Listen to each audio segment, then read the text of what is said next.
la force la plus puissante de l'existence, et le membre essentiel. On est né grâce à l'union intime, et on va faire créer des vies grâce à l'union intime. Donc, les êtres humains, quand on parle toujours d'envie et de désir et de choses de ce genre, toujours les êtres humains se dirigent vers l'envie intime. Et c'est totalement normal. Sauf que comme dans chaque chose, nous avons le côté positif et le côté négatif. C'est comme toute chose. On mange des fois des choses qui sont bien pour la santé, des fois on mange des choses qui sont moins bien pour la santé. Des fois on a mal au ventre, donc on va faire un jeûne sans vouloir. Et des fois ça va bien et on mange 2 fois plus que ce qu'on a besoin.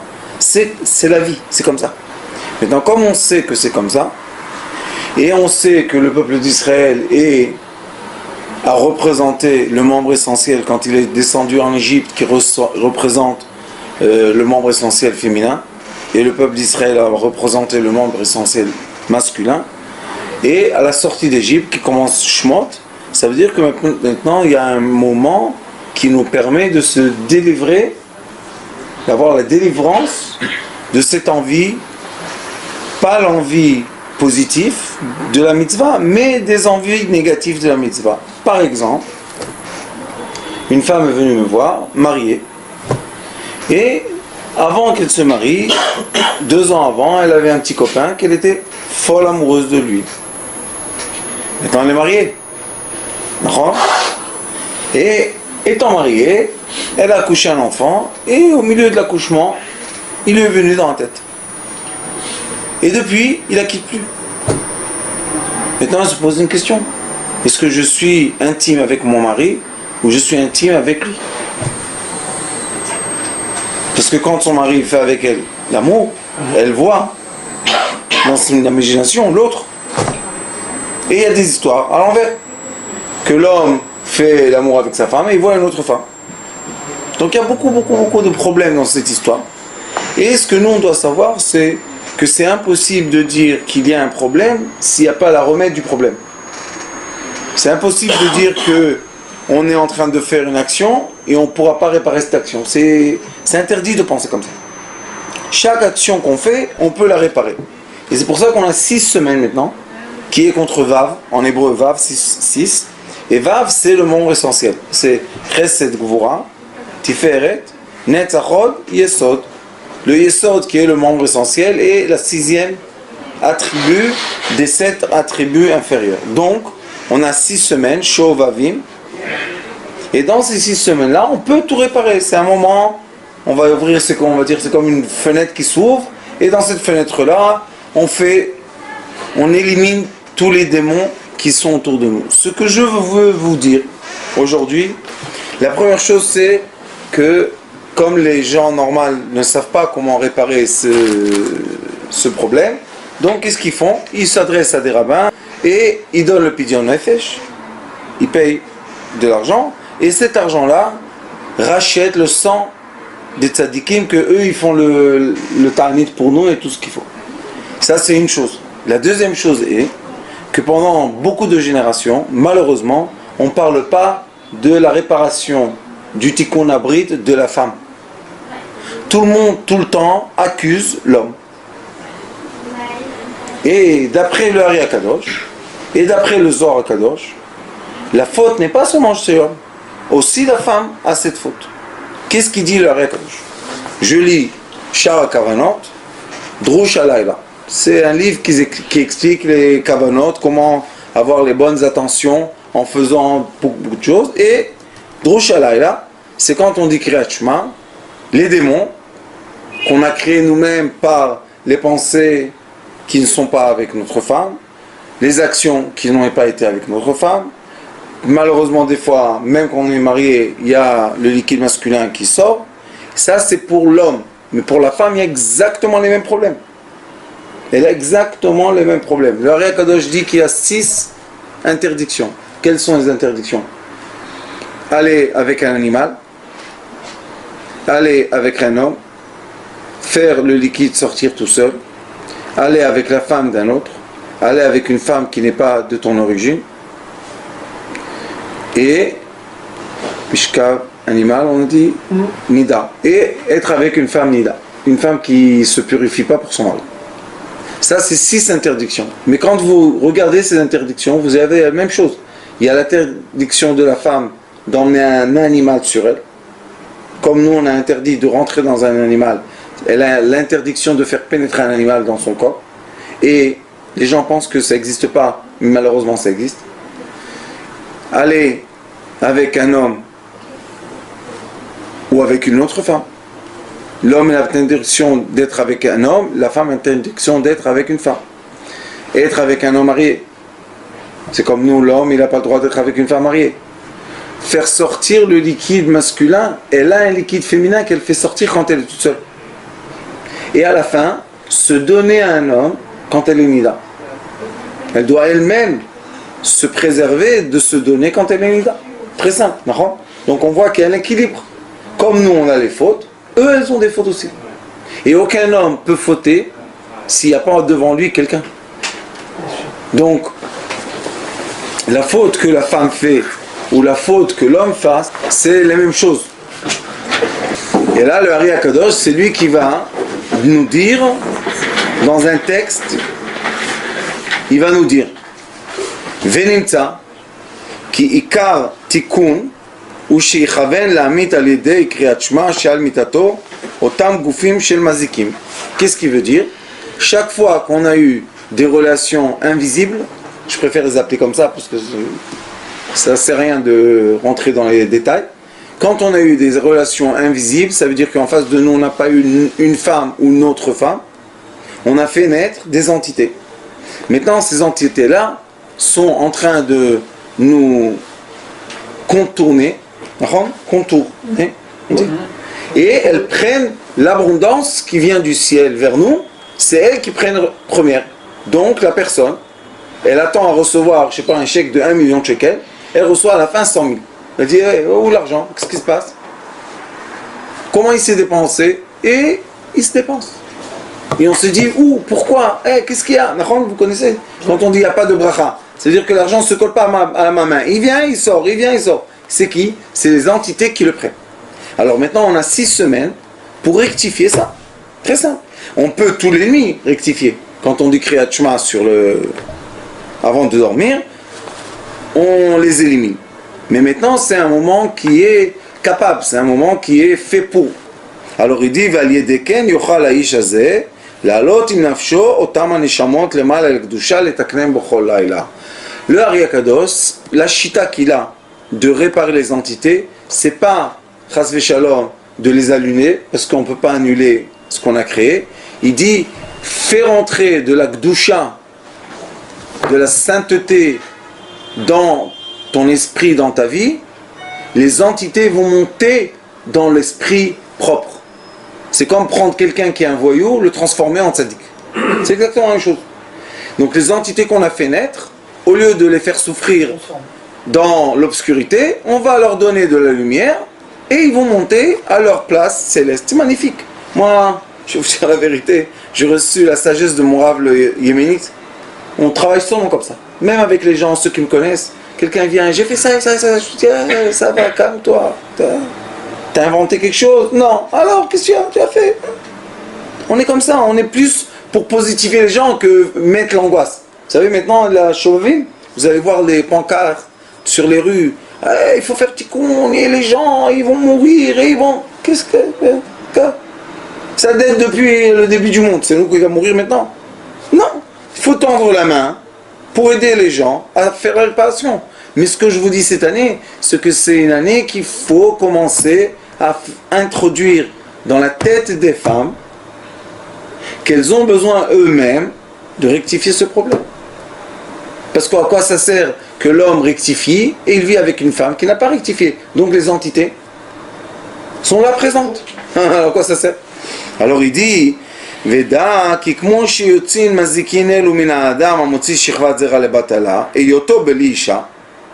Comme ces entités se créent quand l'être est avec une femme, c'est-à-dire quand l'être est sans une femme, et ça s'appelle le liquide masculin qui sort pour rien, il dit Kacha isha De la même façon, la femme, elle crée des entités quand elle est sans un homme. Et on voit qu'il y a l'équilibre. Quand l'homme est sans femme, il y a des problèmes. Et quand la femme est sans un homme, il y a aussi des problèmes. Où on a trouvé ça? On a trouvé ça aussi dans le Tikkun Zohar. Quand le Tikkun Zohar dit que quand la femme est libre, le mauvais penchant a la permission de l'utiliser. Et quand l'homme est libre, le mauvais penchant féminin il y a l'autorisation d'utiliser l'homme. Qu'est-ce qu'ils font? Le Ari Akadosh explique dans le livre de Shmot, Shara Psukim, il dit que la volonté des entités est de prendre des âmes. Comment ils prennent les âmes? Ils font l'amour avec l'homme physique, que c'est lui le seul qui est relié aux âmes, et ils tirent par le liquide qui sort de leur corps, ils vont tirer une âme. Et c'est leur vie. C'est leur but de leur vie. Donc nous, tous les hommes, ou toutes les femmes qui sont de chair, on est en effet une cible. Et quand on est une cible, ça veut dire qu'on a quelqu'un qui va nous tenter. C'est pour ça que là, la règle de la Torah dit, tu n'as pas le droit de voir ni des oiseaux, ni des animaux faire l'action intime ensemble. Maintenant, chacun de nous va se dire, quel est le rapport? La halakha dit, tu vas avoir peut-être envie. Maintenant, on va tous se dire, mais comment? C'est pas possible. Comment on va voir? De quoi? D'un animal? La preuve est qu'il y a des êtres humains, et même il y a des, je vais pas dire des religions, mais il y a des endroits où c'est complètement permis ça. Ils font l'amour avec des animaux. C'est comme ça qu'ils vivent. C'est honteux, mais c'est la vérité. Maintenant, on se dit d'où ça vient. D'où vient l'être, l'envie d'un animal? C'est impensable, d'accord? Si la halakha, si le Shulchan Aruch te dit, tu n'as pas le droit de regarder deux animaux faire l'amour, parce que tu vas avoir envie, ça ne vient pas de nulle part, d'accord? D'où est l'origine de ça, vous savez? Le premier homme, il est écrit dans Bereshit, que le premier homme, avant d'avoir sa femme à lui, Akadosh Baruch Hu lui a donné la possibilité spirituelle de s'accoupler avec toutes les existences sur terre. Les oiseaux, les animaux, tout. Et à un point que Noach, quand il était dans l'arche, le premier oiseau qu'il a fait sortir de l'arche était le corbeau. Il lui a dit, va chercher la terre. Et quand le corbeau est revenu, il a vu que les poussins du corbeau sont blancs. Qu'est-ce qu'il a dit, tu sais? Que Noach a envoyé le corbeau féminin parce qu'il avait envie du corbeau féminin. Et le corbeau masculin, il l'a renvoyé pour avoir envie du corbeau féminin. Vous comprenez que Noach et un corbeau, c'est un peu difficile. Mais il a été jaloux. Donc il est retourné dans l'arche, il ne voulait plus sortir. Et jusqu'aujourd'hui, les poussins de corbeaux sont blancs, et seulement quand ils grandissent, ils deviennent gris et noirs. Pourquoi? C'est à cause de l'histoire très ancienne. Après, le pigeon est parti, il est revenu, il est reparti, il n'est plus revenu. Après, il a emmené la mèche de l'olivier, et Noach a compris que maintenant, la terre s'est calmée et on peut redescendre de l'arche. Ça veut dire qu'il y a eu, dans l'histoire du temps, des accouplements entre hommes et animaux. Chez les Grecs, il y a beaucoup de formes. Que par exemple, il y a un cheval avec un corps d'un homme. Il y a la sirène avec un demi-poisson, demi-femme. C'est même écrit dans le Talmud.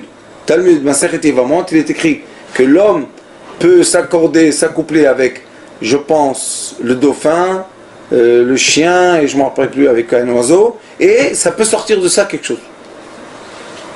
Donc vous voyez que l'envie de l'être existe dans ça. Et c'est pour ça qu'on interdit. Parce que quand il n'y a pas d'envie, on n'a pas besoin d'interdire. Et si la Torah l'interdit, ça veut dire qu'il y a l'envie. Et la Torah dit, comme l'homme a profité du monde, la femme a profité du mal. Si la femme, la première femme du monde a profité du mal, ça veut dire que le mal excite l'être. C'est la conclusion, d'accord? Donc si on a été créé de cette façon que l'envie physique excite l'être, ça veut dire maintenant que l'être humain doit diriger ou canaliser son envie physique vers l'être qui va profiter de ça, qui va lui emmener l'abondance, qui va lui emmener la richesse, qui va lui emmener la joie, qui va lui emmener le bonheur, qui va lui emmener des enfants. Mais s'il profite de l'être entité invisible, il n'aura pas ni l'argent, ni la joie, ni les enfants, puisque c'est invisible. Au contraire, les entités invisibles, eux, elles veulent voler l'âme. Et c'est très mauvais de faire sortir le liquide masculin où il ne faut pas. Même des fois, je dis aux gens que s'ils n'ont aucune autre façon, et ils sont par exemple célibataires ou je ne sais pas quoi, il est écrit qu'on peut aller dans une autre ville, habillé en noir, et faire ce qu'on doit faire. Mais il ne faut pas oublier que le liquide n'a pas le droit d'être d'or. Seulement. Alors il dit, et la femme, il y a un pasouk dans Teilim, et ce pasouk là il dit,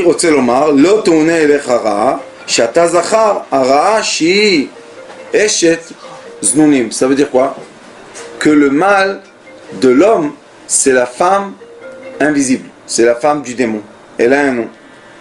Venega, et quand on dit nega, c'est le démon, lui, l'homme, le masculin, le ekrabo alecha, shi eshtecha, qui ne s'approche pas à la tente. Et les tentes, quand on dit une tente, c'est toujours Oel Sarah, Oel Shuvolo Alechem, ça veut dire retourner vers vos femmes quand il y a eu le mont Sinaï, quand on a reçu la Torah. Après qu'on a reçu la Torah, tout de suite la première chose qu'Akadosh Baruch Hu dit, c'est retournez vite dans vos tentes pour être avec votre femme. Pourquoi? Parce que je vous ai demandé de vous séparer 3 jours. Il y a 3 jours de limite avant de recevoir la Torah, il y a 3 jours avant Shavuot, il y a 3 jours qu'on est limité, qu'on n'a pas le droit d'être avec sa femme. Mais qu'est-ce qu'il dit tout de suite après qu'on a reçu la Torah? Va vite dans ta tente. Qu'est-ce que veut représenter la tente? La tente représente la femme. Ça veut dire, va vite récupérer ta femme. Pourquoi? Parce qu'on sait que le liquide masculin vit à une longueur de vie dans le corps de la femme 72 heures. 72 heures, c'est Ain Bet. 72, c'est le Chesed. Ça veut dire que le Chesed de l'homme, la miséricorde de l'homme, adoucit la rigueur de la femme. Mais si on dépasse les 72 heures et on n'est pas avec elle, la rigueur commence à prendre le dessus. Et là, on commence à recevoir les caractères difficiles et les femmes disent des choses qui ne sont pas placées et elles s'énervent et tout ça. Et moi, je dis au couple, mais tu sais qu'est-ce qu'elle veut, Nachon? Alors pourquoi tu ne fais pas? Je suis fatigué, j'ai pas le temps, qu'elle arrête, qu'elle me laisse tranquille, qu'elle me fasse ça, comme ça. Je dis alors pourquoi tu es marié avec elle? Divorce-toi. Laisse-la avoir quelqu'un qui lui donne ce qu'elle a besoin. Et les sages disent que 2 fois par semaine, c'est minimum. Parce qu'on ne doit pas passer 3 jours. La laisser 3 jours sec. On doit tout le temps la nourrir. Et si la femme a ce besoin tellement fort, si elle n'est pas avec un homme, il faut comprendre tout seul qu'il y a une relation avec une entité. Et malheureusement, le monde occidental, pendant plusieurs ou trop d'années, je pense, enseigne aux gens de se profiter tout seul. Dans les films, dans les publicités, dans comment dire, l'environnement, l'ambiance, c'est qu'on peut être tout seul, on peut profiter tout seul, on peut voir tout seul, on peut faire tout seul, on peut jouir tout seul. Tout ça, c'est un grand problème. Parce que c'est jamais tout seul. C'est toujours avec ou un homme, une femme et entité. Et nous, ce qu'on veut faire, c'est, comme on est arrivé à la conscience qu'on veut avoir cette vie de couple ou cette vie intime alignée comme il faut pour profiter, sinon on ne profite pas. Et si on veut profiter, on veut effacer toutes les entités qui sont preuve deux actions qu'on a fait qui étaient négatives. Et ça s'appelle Shovavim. Shuvu elai va shuvu elechem. Revenez vers moi et je reviendrai vers vous. Et la façon la plus belle de réparer ces choses-là, c'est attirer de la lumière. Ça veut dire que je sais que dans les relations intimes, j'ai eu des relations avec l'obscurité. Et maintenant, je veux dévoiler la lumière qui est derrière l'obscurité. Est-ce que je peux lever le voile ou pas? C'est ça la question. Et la réponse est, oui, on peut lever le voile. Il y a 6 semaines par an qui s'appellent les Shovavim, 6 semaines par an, qui sont des 6 semaines capables à faire ça. Et ces 6 semaines-là ne sont pas par hasard. Tevet Shvat. 1 mois et demi avant Adar. Pourquoi? Le mois de Adar, ça s'appelle Mishenichnas Adar Marbim Besimcha. Quand le mois de Adar rentre, on doit accélérer la joie, augmenter la joie. Les sages nous expliquent pourquoi une personne n'a pas de joie. Parce que malheureusement, il a beaucoup d'enfants qui sont des entités, qui lui pompent de l'énergie, et cette énergie va dans l'obscurité. Donc la personne est liée à l'obscurité, et dans l'obscurité, il n'y a pas de joie. Alors qu'est-ce qu'on fait? On fait la délivrance de l'être humain, des entités qui veulent l'enterrer dans l'obscurité, on lève le voile, et l'être humain se retrouve dans la lumière, dans le bonheur et dans la joie. C'est le but de cette 6 semaines qu'on fait lundi et jeudi jeûne, et il y a des prières qu'on fait. Nous, Baruch Hashem, on fait Tikkun Lamed, on trempe dans les 4 mers d'Israël, on trempe dans le lac de Tibériade à l'aube, après on va à la mer Méditerranée, Givat Olga, et après ça on fait là-bas la prière, et après on va à la mer Morte, et de la mer Morte, on va à la mer Rouge. Pourquoi tout ça? La mer Méditerranée, le lac de Tibériade représente la douceur. C'est pour ça que l'eau du lac de Tibériade est douce. Cette eau-là, on l'équilibre avec un peu de sel, mais qui est la mer Méditerranée, qui est encore un peu salée, pas trop salée. Après, il y a une mer qui s'appelle la mer Morte. C'est pas pour rien qu'elle s'appelle la mer Morte. C'est tout ce qu'on trempe dans cette mer meurt. Ça veut dire que quand je trempe dans la mer salée et amère, qui est la mer Morte, je laisse là-bas tout ce qui sont les parties mortes de mon existence. C'est magnifique. Donc je peux laisser là-bas toutes les entités et tout ce qui m'embête, puisque quand on trempe dans l'eau, on se purifie. Mais vous voyez qu'il y a des degrés de purification. Et après, on va à la mer Rouge. La mer Rouge s'appelle aussi la mer Souf, Yam Souf. Sof en hébreu, Souf, Sof, c'est la fin. Explique le Ari Akadosh dans beaucoup d'endroits, il dit pourquoi la mer de la fin s'appelle la mer de la fin? Parce que le peuple d'Israël s'est délivré du sorcellerie de l'Égypte quand il a passé par la mer de la fin. Il est rentré dans la mer de la fin, il est ressorti et il est sorti nouveau. Il est sorti qui n'est plus un esclave. Il est sorti qu'il n'a plus beaucoup de problèmes. Donc nous à la fin, la fin de la journée, avant que on ait le coucher du soleil, on trempe dans la mer Rouge et ça s'appelle la mer de la fin. Et quand on sort de cette mer, on est dans le début d'une nouvelle sphère qui nous entoure. Cette année, Bezrat Hashem, le 10, la nuit, janvier, et le 11, toute la journée, on va faire ce Tikkun Lamed et on va finir chez un grand ami à Sitré Chaim, Jérémy, et à Eilat, il va nous faire une grande souda. On va aussi fêter les 500 000 vues. On a dépassé les 500 000 vues sur YouTube grâce à notre cher ami Chaya Aaron. Et tout cela pour faire quoi? Pour fêter la délivrance de l'être. Il est délivré de quoi? Il va se permettre l'accès à une nouvelle sphère, que dans cette nouvelle sphère qu'il va vivre, il n'y a plus les entités qui lui prennent son abondance, qui prennent son temps, qui prennent sa pensée. Vous savez que quand un homme ou une femme rentre dans leur tête une onde d'envie physique vers quelqu'un, c'est très très difficile. C'est très difficile. Les gens perdent le nord. Ils ne savent plus qu'est-ce qu'ils font. Ils vont comme des aveugles vers cette direction. Ils ne savent pas qu'est-ce qu'ils font. Pourquoi tu vas comme ça? Je l'aime, j'ai envie, je la veux. Cette personne-là, est-ce une personne libre ou c'est une personne envoûtée? Si elle n'a plus de libre arbitre, elle est plus libre. Et nous, on veut que même quand on est en mariage, le mariage soit un mariage libre de quoi? De force. Je t'aime. On s'est compris? Oui, ça suffit. On va pas toute la journée. Est-ce que tu m'aimes? Tu m'aimes vraiment? C'est vrai? Non. C'est moi? Peut-être c'est pas moi. Tu es sûr que tu as... Chut. On s'aime, point la ligne. Maintenant on vit. Mais quand c'est avec les entités, ça commence. Elle veut pas. Je m'approche, je me rapproche pas. Elle m'aime, je fais comme ça. Et j'ai des gens, malheureusement, qui sont très doués, qui ont la main d'être riches, ils s'attrapent, ils s'accrochent à une femme. Et la femme, elle commence à les tourner. Le pauvre, il perd son temps.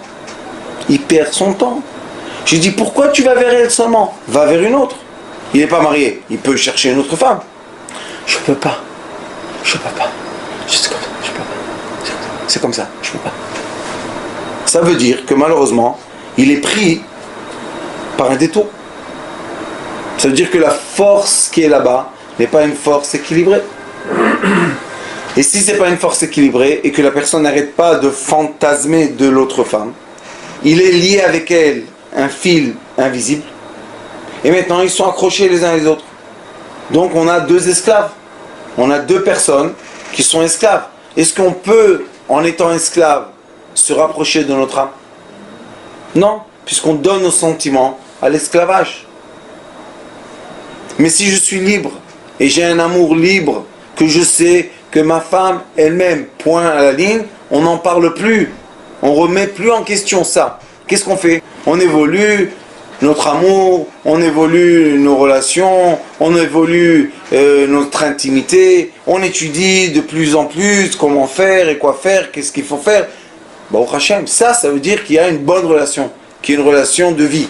Mais quand, malheureusement, cette relation-là n'est pas en équilibre, maintenant il y a les doutes.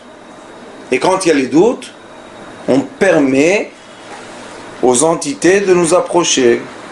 Pourquoi? On est mélancolique, on est nerveux, on crie. Toutes les ouvertures spirituelles qui permettent aux entités de pénétrer la personne. Et ça, c'est très dangereux. Parce que les entités, il faut savoir, elles ont un but.